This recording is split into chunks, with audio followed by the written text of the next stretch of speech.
മനുഷ്യജീവിതത്തിൽ മനുഷ്യനെടുക്കുന്ന മിക്കവാറും തീരുമാനങ്ങളൊക്കെ ചില ഘട്ടങ്ങളിൽ പാളിപ്പോകുന്നത് നിങ്ങളുടെ ജീവിതത്തിൽ നിങ്ങൾ കണ്ടിട്ടുണ്ടാകാം. നമ്മൾ വളരെ പ്രതീക്ഷയോടുകൂടെ മുന്നോട്ട് വെച്ച പല സംരംഭങ്ങളും, നമ്മളെടുത്ത ചില തീരുമാനങ്ങൾ പിന്നീട് അത് വളരെ തെറ്റായിരുന്നു എന്നും ജീവിതത്തിൽ അങ്ങനെ ഒരു തീരുമാനം എടുക്കേണ്ടിയിരുന്നില്ല എന്നുമൊക്കെയാണ് നമ്മൾ പിന്നത്തേതിൽ മനസ്സിലാക്കാനായിട്ട് കഴിയുന്നത്. ജീവിതത്തിൽ നമ്മൾ എടുക്കുന്ന തീരുമാനങ്ങൾ വളരെ സത്യസന്ധമാണെന്നും അതിനകത്ത് ഒരു ദൈവഹിതമുണ്ടെന്ന് നമുക്ക് എങ്ങനെ തിരിച്ചറിയാനായിട്ട് കഴിയും? അത് നമ്മുടെ വിദ്യാഭ്യാസമാകാം, നമ്മുടെ ഔദ്യോഗികമായിരിക്കുന്ന മേഖലകളായിരിക്കാം, എന്തുമായിക്കൊള്ളട്ടെ, ജീവിതത്തിൽ നമ്മൾ മുന്നോട്ട് വെക്കുന്ന അല്ലെങ്കിൽ നമ്മൾ എടുക്കുന്ന ഓരോ തീരുമാനങ്ങൾ, അതിനകത്ത് ദൈവഹിതം നമുക്ക് എങ്ങനെ തിരിച്ചറിയാനായിട്ട് കഴിയും? ഈ വക വസ്തുതകളെയാണ് ഇന്ന് ടെൻഡ് ഹോളി സ്പിരിറ്റ് പരിശോധിക്കുന്നത്. ടെൻഡ് ഹോളി സ്പിരിറ്റിന്റെ മറ്റൊരു വീഡിയോയിലേക്ക് എല്ലാവർക്കും ഹൃദയംഗമായ സ്വാഗതം.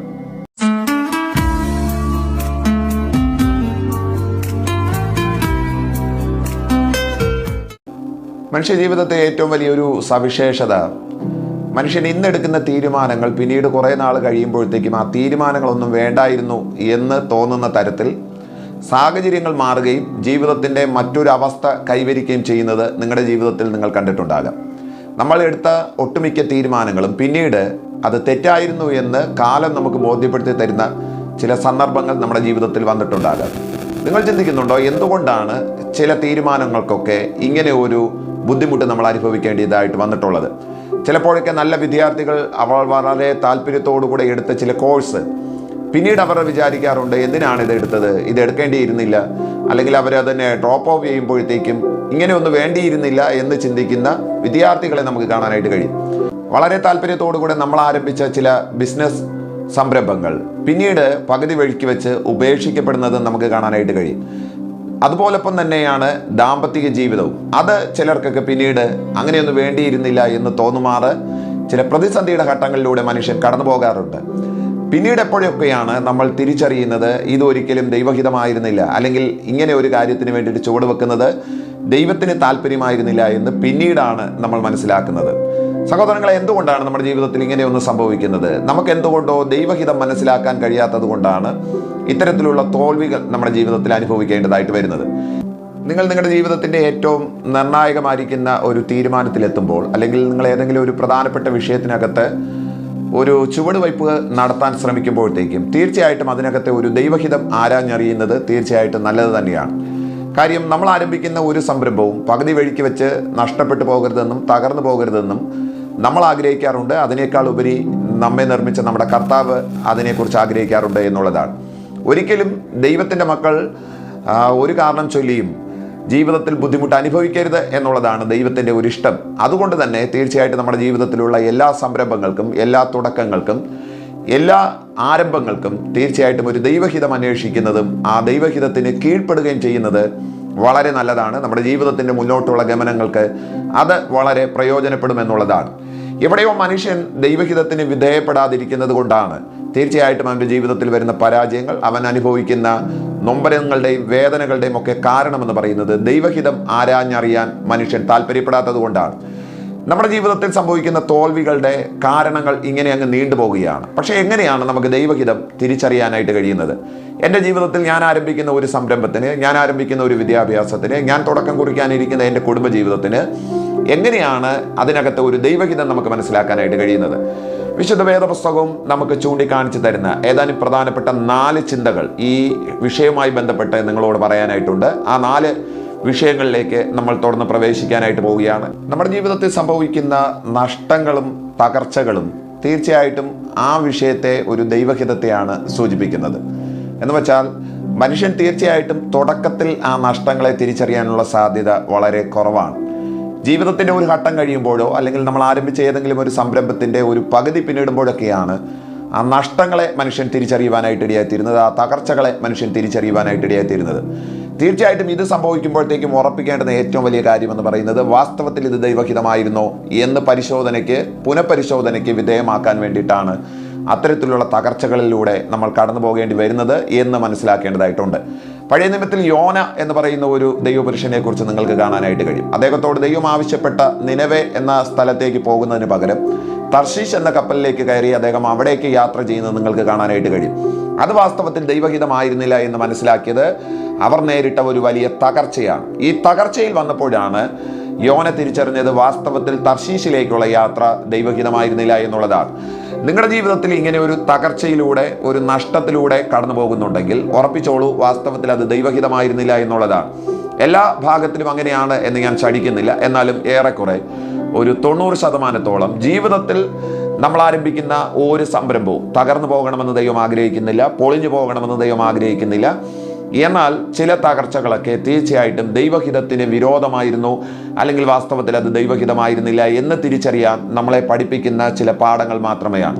എന്നാൽ ഒരു കാര്യം വളരെ ശ്രദ്ധിച്ച് നോക്കേണ്ടതായിട്ടുണ്ട്. ദൈവത്തിന് ഇഷ്ടപ്പെട്ട ഒരുത്തൻ, ദൈവത്തിന് താല്പര്യമുള്ള ഒരുത്തൻ അവൻ്റെ ജീവിതത്തിൽ ദൈവഹിതമില്ലാത്ത ഒരു വഴിയിലൂടെ പോകുമ്പോൾ അവന് വരുത്തുന്ന ഒരു തകർച്ച, അവൻ്റെ ജീവിതത്തിൽ സംഭവിക്കുന്ന ഒരു തകർച്ചയും വെല്ലുവിളികളും ഒരു കാരണവശാലും ഒരു സമ്പൂർണ്ണ പരാജയത്തിൻ്റെ ഒരു മേഖലയല്ല എന്ന് പറയാനാണ് ഞാൻ താല്പര്യപ്പെടുന്നത്. നിങ്ങൾ ആരംഭിച്ച ഏതെങ്കിലും ഒരു സംഗതിക്കകത്ത് നിങ്ങൾ ഇന്ന് തകർച്ച അനുഭവിക്കുന്നുണ്ടെങ്കിൽ തീർച്ചയായിട്ടും അത് ദൈവഹിതമായിരുന്നില്ല എന്നും അവിടെ നിന്ന് തിരിച്ച് നടക്കാൻ വേണ്ടിയിട്ട് ദൈവം നിങ്ങൾക്ക് നൽകി തരുന്ന മുന്നറിയിപ്പുകളാണ്, ചില സൂചനകളാണ്. അവിടെ നിങ്ങൾക്കതിന് താല്പര്യത്തോടുകൂടെ നിങ്ങൾ അതിനെ സ്വീകരിക്കുകയും നിങ്ങൾ അതിലേക്ക് മടങ്ങി വരാൻ, അഥവാ ഹിതത്തിലേക്ക് മടങ്ങി വരാൻ നിങ്ങൾക്ക് താല്പര്യമുണ്ടെങ്കിൽ തീർച്ചയായിട്ടും ദൈവം തൻ്റെ പദ്ധതികളെ നമ്മുടെ ജീവിതത്തിൽ ചെയ്യുവാനായിട്ടിടയായി തീരും. എൻ്റെ ജീവിതത്തിനകത്തോ ശുശ്രൂഷകൾക്കകത്തോ അല്ല, ഞാൻ ആരംഭിച്ച ബിസിനസ് സംരംഭങ്ങൾക്കകത്തോ വിദ്യാഭ്യാസത്തിനകത്തോ ദൈവഹിതം എങ്ങനെ തിരിച്ചറിയാനായിട്ട് കഴിയുമെന്ന് ചോദിച്ചു കഴിഞ്ഞാൽ, നിങ്ങൾ ആരംഭിച്ച ആ വസ്തുത തുടക്കത്തിലെ തന്നെ തകരുന്നുള്ളതായിട്ടും അത് പരാജയങ്ങളിലേക്കും പോകുന്നുണ്ടെങ്കിൽ ഉറപ്പിച്ചോളം അത് ദൈവഹിതമല്ല. തിരിച്ച് നടക്കാൻ വേണ്ടിയിട്ട് ദൈവം നിങ്ങൾക്ക് ആദ്യത്തെ ഘട്ടത്തിൽ തരുന്ന ചില സൂചനകളാണ്. ചിലത് അങ്ങനെ ആയിരിക്കും, അഥവാ ദൈവിക മുന്നറിയിപ്പ്, ദൈവം ആ വിഷയത്തിനകത്ത് നമ്മളോട് ഇടപെടുന്ന മുന്നറിയിപ്പ് അതാണ് എന്നുള്ളതാണ് ഈ വിഷയം സംബന്ധിച്ചിട്ടുള്ള ഒന്നാമത്തെ വസ്തുത. നിങ്ങളുടെ ജീവിതത്തിൽ നിങ്ങൾ പ്രതീക്ഷിക്കുന്ന ആ വിഷയത്തിനകത്തുള്ള ദൈവഹിതം എങ്ങനെ തിരിച്ചറിയാനായിട്ട് കഴിയും? അതിൻ്റെ രണ്ടാമത്തെ സൂചനയിലേക്ക് വരികയാണ്. അത് ഇതാണ്: നിങ്ങൾ നിങ്ങളുടെ ഹൃദയത്തിനകത്ത് ഒരു വലിയ മനസ്സമാധാനം അനുഭവിക്കുന്നുണ്ടെങ്കിൽ തീർച്ചയായിട്ടും ആ വിഷയത്തിനകത്ത് ഒരു ദൈവിക ഇടപെടൽ അല്ലെങ്കിൽ ദൈവത്തിൻ്റെ ഹിതമുണ്ട് എന്ന് മനസ്സിലാക്കാനായിട്ട് കഴിയുമെന്നുള്ളതാണ്. തീർച്ചയായിട്ടും നമ്മൾ ഏതെങ്കിലും ഒരു സംരംഭം ആരംഭിക്കുമ്പോൾ, ഏതെങ്കിലും ഒരു വസ്തുതയ്ക്ക് നമ്മൾ തുടക്കം കുറിക്കുമ്പോൾ, അതെന്തുമായിക്കൊള്ളട്ടെ, ഞാൻ നേരത്തെ പറഞ്ഞ വിഷയങ്ങൾ ആവർത്തിക്കുന്നില്ല, അത് ജീവിതത്തിൻ്റെ ഏതൊന്നും ആയിരുന്നാലും അതിനകത്തൊരു ദൈവിക സമാധാനം നിങ്ങൾ അനുഭവിക്കുന്നുണ്ടെങ്കിൽ, നിങ്ങളുടെ ഹൃദയം വളരെ ശാന്തമായും സ്വസ്ഥമായും നിങ്ങൾക്ക് ആ കാര്യം ചെയ്യാനായിട്ട് കഴിയുന്നുണ്ടെങ്കിൽ ഉറപ്പിച്ചോളം അത് ദൈവഹിതത്തിൽപ്പെട്ട ഒരു കാര്യമാണ്. ഹൃദയം വല്ലാതെ ഡിസ്റ്റർബ്ഡ് ആകുകയും നിങ്ങൾക്ക് വല്ലാത്ത ഒരു ഭാരവും നെഞ്ചിനകത്തൊരു പ്രയാസവും ഒക്കെ തോന്നുന്നുണ്ടെങ്കിൽ ഉറപ്പിക്കുക, അതിനകത്ത് എന്തോ ഒരു ദൈവഹിതത്തിൻ്റെ കുറവുണ്ട് എന്നുള്ള കാര്യം നൊമ്പരങ്ങൾ നമുക്ക് നൽകുന്ന സൂചനകളാണ്. ഇത് ജീവിതത്തിലുണ്ടെന്നുണ്ടെങ്കിൽ തീർച്ചയായിട്ടും ധൈര്യത്തോടുകൂടെ നിങ്ങൾക്ക് മുന്നോട്ട് പോകാം എന്നുള്ളതാണ്. നിങ്ങൾ ആരംഭിക്കുന്ന ഏതൊരു വസ്തുതയ്ക്കകത്തും നിങ്ങളുടെ ഹൃദയം വളരെ ശാന്തമായിരിക്കുന്നു, നിങ്ങളുടെ ചിന്തകൾ വളരെ ശാന്തമായിരിക്കുന്നു, വളരെ കാം ആൻഡ് ക്വയറ്റ് ആയിരിക്കുന്ന, വളരെ പീസ്ഫുള്ളായിരിക്കുന്ന ഒരു സാഹചര്യത്തിലൂടെയാണ് നിങ്ങൾ ആ കാര്യങ്ങൾ ചെയ്തു പോകുന്നതെന്നുണ്ടെങ്കിൽ ഉറപ്പായിട്ടും അത് ഒരു ദൈവഹിതത്തിൽപ്പെട്ട ഒരു കാര്യമാണ് എന്നുള്ളത് 100% ഉറപ്പിച്ച് പറയാനായിട്ട് കഴിയുമെന്നുള്ളതാണ്. പലപ്പോഴും ദാവീദിൻ്റെ ജീവിതത്തിൽ ദാവീദ് ദൈവഹിതം അന്വേഷിക്കാൻ വേണ്ടിയിട്ട് പലപ്പോഴും ദൈവത്തിൻ്റെ അടുക്കൽ പോയിട്ടുള്ളത് നമുക്ക് കാണാനായിട്ട് കഴിയും. യുദ്ധങ്ങൾ വന്നപ്പോൾ, ക്ഷാമം വന്നപ്പോൾ, വലിയ പ്രതിസന്ധികൾ രാജ്യത്തിനകത്ത് നേരിടുമ്പോൾ, തൻ്റെ വ്യക്തിപരമായിരിക്കുന്ന ജീവിതത്തിൽ താൻ അഭിമുഖീകരിക്കുന്ന വിഷയങ്ങളുടെ നടുവിൽ ദൈവഹിതം ആരാഞ്ഞറിയാൻ വേണ്ടിയിട്ട് ദാവീദ് പലപ്പോഴും ദൈവത്തിൻ്റെ അടുക്കൽ പോയിട്ടുണ്ട്. അന്നേരം ദൈവം ദാവീദിനോട് പറഞ്ഞിട്ടുള്ള ചില വാക്കുകളിൽ ഒരെണ്ണം സമാധാനത്തോടുകൂടെ പോകുക എന്നുള്ളതാണ്. വേദപുസ്തകത്തിൽ പലരോടും കർത്താവ് അങ്ങനെ പറഞ്ഞിട്ടുള്ളത് നിങ്ങൾക്ക് കാണാനായിട്ട് കഴിയും. എന്താ അതിൻ്റെ അർത്ഥം? അതിനകത്തൊരു ദൈവഹിതമുണ്ട് എന്നതിൻ്റെ ഏറ്റവും ശക്തമായ സൂചന എന്ന് പറയുന്നത് നാം അനുഭവിക്കുന്ന സമാധാനമാണ്. നിങ്ങൾ ഏതെങ്കിലും ഒരു വിഷയത്തെ വളരെ അസ്വസ്ഥമായും അസമാധാനത്തോടും കൂടിയാണ് നിങ്ങൾ കൈകാര്യം ചെയ്യുന്നതെങ്കിൽ പ്ലീസ് അതിനകത്ത് നിന്ന് എക്സിറ്റ് ആകാൻ വേണ്ടിയിട്ട് ഞാൻ നിങ്ങളോട് ഓർമ്മപ്പെടുത്തുകയാണ്. കാര്യം, നിങ്ങൾ ആ കാര്യം ചെയ്യണമെങ്കിൽ വളരെ ശാന്തതയും വളരെ സമാധാനവും ദൈവത്തിൽ നിന്നുണ്ടാകണം. ദൈവത്തിൽ നിന്ന് അതില്ല എന്നുണ്ടെങ്കിൽ നിങ്ങൾ ആ വിഷയത്തിൽ നിന്ന് ക്വിറ്റ് ചെയ്യേണ്ടതായിട്ടുണ്ട്, വിഷയത്തിൽ നിന്ന് നിങ്ങൾ എക്സിറ്റ് ചെയ്യേണ്ടതായിട്ടുണ്ട്. കാര്യം, അതിനകത്ത് ദൈവം ആ വസ്തുതയെ ആഗ്രഹിക്കുന്നില്ല എന്നുള്ളതാണ് ആ ഹൃദയം നമ്മളോട് പഠിപ്പിക്കുന്ന ഏറ്റവും വലിയ കാര്യമെന്ന് പറയുന്നത്. ദൈവിക ഇടപെടൽ അല്ലെങ്കിൽ ദൈവത്തിൻ്റെ ഹിതം എങ്ങനെ നിങ്ങൾക്ക് തിരിച്ചറിയാനായിട്ട് കഴിയുമെന്നതിൻ്റെ രണ്ടാമത്തെ മറുപടി എന്ന് പറയുന്നത് നിങ്ങൾ അനുഭവിക്കുന്ന ഒരു ശാന്തതയാണ്, നിങ്ങൾ അനുഭവിക്കുന്ന ഒരു സമാധാനമാണ്. അത് ഉണ്ടെന്നുണ്ടെങ്കിൽ നിങ്ങൾക്ക് ധൈര്യമായിട്ട് മുന്നോട്ട് പോകാം. അതില്ലെന്നുണ്ടെങ്കിൽ ആ പ്രോജക്റ്റിൽ നിന്ന് ക്വിറ്റ് ചെയ്യാൻ ഞാൻ ഇന്ന് സ്നേഹത്തോടുകൂടെ നിങ്ങളോട് അറിയിക്കുകയാണ്. അത് ഏതൊന്നായിരുന്നാലും, നിങ്ങളുടെ കുഞ്ഞുങ്ങളുടെ വിവാഹമാകാം, നിങ്ങളുടെ വിദ്യാഭ്യാസമാകാം, നിങ്ങൾ ആരംഭിക്കുന്ന ബിസിനസ് സംരംഭങ്ങളാകാം, whatever it may be, എന്തുമായിക്കൊള്ളട്ടെ, അതിനകത്ത് നിങ്ങളൊരു ശാന്തതയും സ്വസ്ഥതയും സമാധാനവും കാര്യങ്ങളെല്ലാം വളരെ ക്വയറ്റായിട്ട് നടക്കുന്നുണ്ടെങ്കിൽ, വളരെ സന്തോഷത്തോടു കൂടി ആ കാര്യങ്ങൾ പോകുന്നുണ്ടെങ്കിൽ, യു ക്യാൻ പ്രൊസീഡ് ഇറ്റ്. നിങ്ങൾക്കത് ധൈര്യത്തോടു കൂടി മുന്നോട്ട് നയിക്കാം. ഇല്ലാത്ത പക്ഷം അതിൽ നിന്ന് പുറത്ത് കിടക്കാൻ സ്നേഹത്തോടു കൂടി അറിയിക്കുകയാണ്. നിങ്ങൾ ആരംഭിക്കുന്ന ഏതൊരു വസ്തുതയുടെയും പിന്നിൽ ദൈവഹിതമുണ്ടോ എന്ന് തിരിച്ചറിയാൻ കഴിയുന്ന മൂന്നാമത്തെ ഒരു ടൂൾ എന്ന് പറയുന്നത് ദൈവിക ഇടപെടലുകളാണ്. അഥവാ ദൈവശബ്ദം ദൈവം നിങ്ങളെ അതിനകത്ത് കേൾപ്പിക്കുമെന്നുള്ളതാണ്. ദൈവം നിങ്ങളോട് നേരിട്ട് സംസാരിക്കുകയോ, വചനത്തിലൂടെ സംസാരിക്കുകയോ, സ്വപ്നത്തിലൂടെ സംസാരിക്കുകയോ, ദർശനത്തിലൂടെ സംസാരിക്കുകയോ, പ്രവചന ശബ്ദങ്ങളിലൂടെ നിങ്ങളോട് ആ കാര്യങ്ങൾ അറിയിക്കുകയും ചെയ്യുന്നുണ്ടെങ്കിൽ വാസ്തവത്തിൽ അത് ദൈവഹിതത്തിൽപ്പെട്ട ഒരു കാര്യമായിട്ട് തന്നെ നിങ്ങൾ കണക്കാക്കണമെന്നുള്ളതാണ്. നമ്മുടെ ജീവിതത്തിൽ നമ്മൾ തുടങ്ങി വെക്കുന്ന ഏതൊരു സംരംഭത്തിനകത്തും ഇങ്ങനെ ഒരു ദൈവിക ഇടപെടൽ നിങ്ങളുടെ ജീവിതത്തിനകത്ത് ഉണ്ടോ എന്ന് നിങ്ങൾ പരിശോധിക്കേണ്ടതായിട്ടുണ്ട്. വാസ്തവത്തിൽ ദൈവം ആ വിഷയത്തിനകത്ത് നിങ്ങളോട് സംസാരിച്ചിട്ടുണ്ടെങ്കിൽ, എത്ര പ്രതിബന്ധങ്ങളുണ്ടെങ്കിലും, എത്ര പ്രതികൂലങ്ങൾ അതിനകത്ത് ഉണ്ടെന്നുണ്ടെങ്കിലും നിങ്ങൾക്ക് ധൈര്യമായിട്ട് മുന്നോട്ട് പോകാം. കാര്യം ദൈവം ആ വിഷയത്തിനകത്ത് സമ്മതം മൂളിയിട്ടുണ്ട് എന്നുള്ളതാണ്. ദൈവം സമ്മതം മൂളാത്ത പക്ഷം തീർച്ചയായിട്ടും അത് വഴിക്ക് വെച്ച് തകർന്നു പോകാനുള്ള ഒരു സാധ്യതയുണ്ട് എന്നുള്ളതാണ് ഈ ദൈവവചനത്താൽ ഞാൻ നിങ്ങളോട് പറയുവാനായിട്ട് താല്പര്യപ്പെടുന്നത്. ദൈവം അനുവദിക്കുക, ദൈവം സമ്മതിക്കുക, ദൈവം തൻ്റെ ശബ്ദം നിങ്ങളോട് അറിയിക്കുക. അത് ദൂതായോ, പ്രവചനമായോ, ദർശനമായോ, സ്വപ്നമായിട്ടൊക്കെ ദൈവം നിങ്ങളോട് അത് സംസാരിക്കുന്നുണ്ടെങ്കിൽ നിങ്ങൾക്ക് ധൈര്യമായിട്ട് ആ വിഷയത്തിനകത്ത് മുന്നോട്ട് പോകാമെന്നുള്ളതാണ്. ചിലപ്പോഴൊക്കെ മനുഷ്യർ ചില തീരുമാനങ്ങൾ, നിർണായക തീരുമാനങ്ങൾ എടുക്കുമ്പോൾ ദൈവദാസന്മാരോട് കാര്യങ്ങൾ തിരക്കാറുണ്ട്. തീർച്ചയായിട്ടും അതൊരു നല്ല കാര്യം തന്നെയാണ്. അതങ്ങനെ വേണം എന്നുള്ളത് തന്നെയാണ് എൻ്റെയും അഭിപ്രായം. പക്ഷെ നിങ്ങളോട് സംസാരിക്കുന്ന ആ വ്യക്തി അതിനകത്ത് എന്തെങ്കിലും ഒരു ലാഭേച്ഛയോ അല്ലെങ്കിൽ നിങ്ങളെ പിണക്കണ്ട എന്നാണ് കരുതുന്നതെങ്കിൽ തീർച്ചയായിട്ടും അവർ സത്യസന്ധമായ കാര്യം പറയണമെന്നില്ല എന്നുള്ളതാണ്. ചിലപ്പോഴൊക്കെ മനുഷ്യർ പെട്ടെന്നുള്ള ആവശ്യത്തിൽ പ്രവാചകന്മാരുടെ അടുക്കൽ പോകുന്നത് ഞാൻ കണ്ടിട്ടുണ്ട്. അങ്ങനെ പോകുന്നതിനകത്ത് തെറ്റൊന്നുമില്ല. ദൈവിക ദൂതുകൾ സ്വീകരിക്കുന്നതിനകത്തും വിരോധമൊന്നുമില്ല. പക്ഷെ അത് വാസ്തവത്തിൽ ദൈവത്തിൽ നിന്നുള്ളതാണോ എന്ന് കൂലങ്കുശമായി പരിശോധിക്കാൻ നിങ്ങൾക്ക് കഴിയണമെന്നുള്ളതാണ്. അബ്രഹാമിനെ കുറിച്ച് ദൈവം പറയുന്ന ഒരു വേദഭാഗമുണ്ട് പഴയ നിയമത്തിൽ. എൻ്റെ സ്നേഹിതനാണ് അബ്രഹാം, ഞാൻ അവനോട് പറയാതെ ഒന്നും ചെയ്യത്തില്ല എന്നാണ് ദൈവം അബ്രഹാമിനെ കുറിച്ച് പറയുന്ന ഏറ്റവും ശക്തിമത്തായിരിക്കുന്ന ഒരു ദൂതെന്ന് പറയുന്നത്. എന്താ അതിൻ്റെ അർത്ഥം? അബ്രഹാമിൻ്റെ ജീവിതം ഒരിടവും പരാജയപ്പെടാതിരുന്നതിൻ്റെ കാര്യം, അവനെടുത്ത എല്ലാ തീരുമാനങ്ങളും ജയിച്ചതിൻ്റെ കാര്യം എന്ന് പറഞ്ഞത് ദൈവം അവനോട് പറഞ്ഞതുകൊണ്ടാണ് അവൻ കാര്യങ്ങൾ ചെയ്തത്. ദൈവം അവനോട് സകലതും തുറന്നു പറയുമായിരുന്നു എന്നുള്ളതാണ്. നിങ്ങളുടെ ജീവിതത്തിൽ ഓപ്പണപ്പ് ആകാൻ, ദൈവത്തിന് നിങ്ങളുടെ ജീവിതത്തിനകത്തോട്ട് ഓപ്പണപ്പ് ആകാൻ ഒരു സ്പേസ് ഉണ്ടാകുക എന്നുള്ളതാണ് ഏറ്റവും വലിയ കാര്യമെന്ന് പറയുന്നത്. ആമോസിന്റെ പ്രവചന പുസ്തകത്തിൽ രേഖപ്പെടുത്തിയിരിക്കുന്നത്, എൻ്റെ ആലോചന സഭയിൽ നിൽക്കുന്നവൻ ആരാണ്? ഞാൻ അവൻ എൻ്റെ ഹൃദയത്തിൻ്റെ രഹസ്യങ്ങൾ പറഞ്ഞു കൊടുക്കുമെന്നാണ് പ്രവാചകനായിരിക്കുന്ന ആമോസ് പറയുന്നത്. നിങ്ങൾ ഒരു വിഷയത്തെ സംബന്ധിച്ച്, നിങ്ങൾ ഒരു കാര്യത്തിനകത്ത് ഒരു ദൈവിക തീരുമാനവും ദൈവിക സമ്മതവും നിങ്ങൾ ആഗ്രഹിക്കുന്നുണ്ടെങ്കിൽ ദൈവത്തിൻ്റെ അടുക്കൽ പോയി നിന്ന് ചോദിക്കുക. ദൈവം നിങ്ങളോട് സംസാരിക്കാതിരിക്കത്തില്ല എന്നുള്ളതാണ്. തീർച്ചയായിട്ടും ദൈവം നിങ്ങളോട് സംസാരിക്കും. അത് സ്വപ്നത്തിലൂടെയോ, ദൈവവചനത്തിലൂടെയോ, ദർശനത്തിലൂടെയോ, പ്രവാചക ശബ്ദങ്ങളിലൂടെയോ, നിങ്ങൾ സ്നേഹിക്കുന്ന നിങ്ങളുടെ എന്താ പറയേണ്ടത്, ആത്മീക ഗുരുക്കന്മാരിലൂടെ തീർച്ചയായിട്ടും അവർ നിങ്ങളോട് ഈ കാര്യം പങ്കുവെക്കും എന്നുള്ളത് 100% ഉറപ്പുള്ള ഒരു കാര്യമാണ്. അങ്ങനെയാണെങ്കിൽ നിങ്ങളുടെ ജീവിതത്തിനകത്ത് അത് ദൈവഹിതമാണോ, ഒരു വിഷയം ദൈവഹിതമാണോ എന്ന് എങ്ങനെ തിരിച്ചറിയാൻ കഴിയും? അതിൻ്റെ മൂന്നാമത്തെ ടൂൾ എന്ന് പറയുന്നത് ദൈവത്തിൻ്റെ സമ്മതമാണ്, ദൈവത്തിൻ്റെ അരുളപ്പാടുകളാണ്. ദൈവം നിങ്ങളോട് ഇടപെടുന്ന ഇടപെടലുകൾ തീർച്ചയായിട്ടും ഒരു വിഷയത്തിനകത്തുള്ള ദൈവഹിതം എന്താണെന്ന് തിരിച്ചറിയാൻ നിങ്ങളെ വളരെയധികം സഹായിക്കുമെന്നുള്ളതാണ്. ഏറ്റവും പ്രധാനപ്പെട്ടതും ഒടുവിലത്തേതുമായ ആ ചിന്ത കൂടി പറഞ്ഞ് ഞാൻ ഈ സന്ദേശത്തെ കൺക്ലൂഡ് ചെയ്യാനായിട്ട് താല്പര്യപ്പെടുകയാണ്. നിങ്ങളുടെ ജീവിതത്തിനകത്ത് നിങ്ങൾ ആരംഭിക്കുന്ന ഏതൊരു കാര്യത്തിനകത്തും എങ്ങനെ ദൈവഹിതം അറിയാനായിട്ട് നിങ്ങൾക്ക് കഴിയുമെന്ന് ചോദിച്ചു കഴിഞ്ഞാൽ തീർച്ചയായിട്ടും ആ വിഷയങ്ങൾ സംബന്ധിച്ച് ഒരു മുന്നറിയിപ്പോ വിലക്കോ ഉണ്ടായിട്ടുണ്ടെന്നുണ്ടെങ്കിൽ അത് ദൈവഹിതമാണോ അല്ലയോ എന്ന് നിങ്ങൾക്ക് തിരിച്ചറിയാൻ കഴിയുന്ന മറ്റൊരു ടൂളാണ്. പഴയ നിയമത്തിൽ ഏറ്റവും ശക്തനായ ഒരു പ്രവാചകൻ ഉണ്ടായിരുന്നു. അദ്ദേഹത്തിൻ്റെ പേര് ബിലയാം എന്നുള്ളതാണ്. ബിലയാമിനെ സംബന്ധിച്ചിടത്തോളം ബിലയാം എന്ത് ആശീർവദിച്ച് പറഞ്ഞാലും അത് അനുഗ്രഹമാണ്, എന്ത് ശപിച്ച് പറഞ്ഞാലും അത് ശാപമാണ്. കാര്യം അത്രയും ഗംഭീരമായിരിക്കുന്ന ഒരു അധികാരം ലഭിച്ച ഒരു മനുഷ്യനായിരുന്നു ബിലയാം എന്ന ദൈവപുരുഷൻ.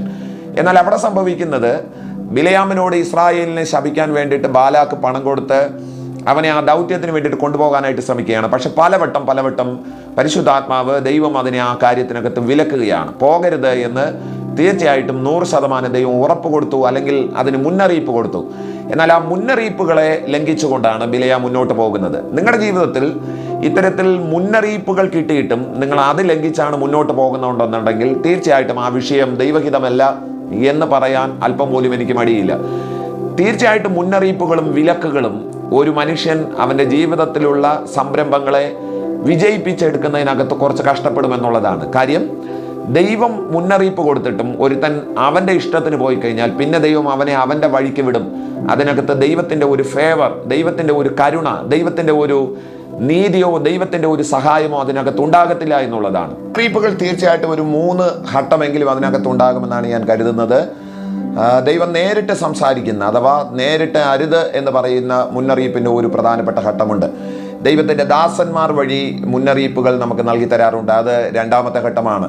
നമുക്ക് ഏറ്റവും അടുത്ത നമ്മുടെ സഹജീവികളുമായിട്ട് ആ മുന്നറിയിപ്പുകൾ ദൈവം നമുക്ക് പങ്കുവെച്ച് തരാറുണ്ട്. ഉദാഹരണത്തിന് നമ്മുടെ അമ്മയപ്പന്മാർ, നമ്മുടെ ജീവിത പങ്കാളികൾ, നമ്മുടെ സഹോദരങ്ങളിലൂടെയൊക്കെ ആ മുന്നറിയിപ്പുകൾ നമുക്ക് നൽകി തരാനുള്ള സാധ്യത നമുക്ക് പലയിടങ്ങളിലും കാണാനായിട്ട് കഴിയുന്നുണ്ട്. ഇതിനെ തൃണവൽഗണിച്ചുകൊണ്ട്, ഇതിനെ പരിഗണിക്കാതെയാണ് നമ്മൾ മുന്നോട്ട് പോകുന്നതെങ്കിൽ തീർച്ചയായിട്ടും ആ സംരംഭത്തിനകത്ത് ഒരു ദൈവഹിതമുണ്ട് ഇല്ല എന്നുള്ളത് തന്നെയാണ് 100% പറയേണ്ടതായിട്ടുള്ള ഒരു വസ്തുത. സഹോദരങ്ങളെ, ഈ ദൈവവചനം കേൾക്കുമ്പോഴത്തേക്കും ഓർക്കുക, ഈ പ്രധാനപ്പെട്ട 4 കാര്യങ്ങൾ നിങ്ങൾ ആവർത്തിച്ച് നിങ്ങളുടെ ഹൃദയത്തിനകത്ത് ചിന്തിച്ച് വെക്കുക. നിങ്ങൾ ആരംഭിക്കുന്ന ഏതൊരു കാര്യത്തിനകത്തും, നിങ്ങൾ എടുത്തിരിക്കുന്ന ആ തീരുമാനത്തിനകത്ത്, നിങ്ങൾ അഭിമുഖീകരിക്കുന്ന ഏതൊരു വിഷയത്തിനകത്തായിരുന്നാലും ദൈവഹിതം അറിയാനുള്ള ഏറ്റവും പ്രധാനപ്പെട്ട 4 വഴികൾ ഇതാണ്. തീർച്ചയായിട്ടും അതുകൊണ്ടെന്നുണ്ടെങ്കിൽ നിങ്ങൾക്ക് ധൈര്യത്തോടു കൂടെ മുന്നോട്ട് പോകുകയോ ആ വിഷയത്തിൽ നിന്ന് പിന്മാറുകയോ ചെയ്യാമെന്നുള്ളതാണ്.